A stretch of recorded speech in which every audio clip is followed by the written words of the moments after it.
భగవంతుడిలోన ఐక్యం అవ్వాలంటే ఏం చేయాలి?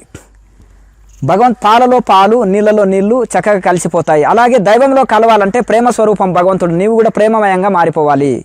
ఇక భగవంతుడు తప్ప నాకేది వద్దు అనే స్థితిలో ఉండాలి. ఇనుపకడ్డి నిప్పులో పెడితే నిప్పాకారంగా మారిపోతుంది. దైవంలో తదేకమైన నిష్ఠ చేయాలి. మనసు నిలిపి ధ్యానిస్తే దైవాకారంగా చిత్తం మారిపోతుంది. కనుక ఆ విధంగా నిరంతర ధ్యాన యోగం చేయాలి. శరణాగతి, వైరాగ్యము, నిరంతర ధ్యాన యోగము, ప్రాణాయామ అభ్యాసము, నిరంతర ధ్యాన యోగము. భగవంతుడే నాకు కావాలి, భగవంతుడు లేని క్షణకాలం నిలవలేను, నేను బ్రతకలేను. చేప ఒక క్షణకాలము బయట ఉండలేదు, నీళ్ళలో హాయిగా ఉంటుంది.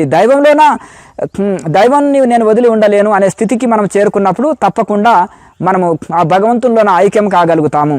కనుక అట్టి భక్తిని మనము ఉన్నప్పుడే భగవంతుల్లోన ఐక్యం కాగలుగుతాము. ఓం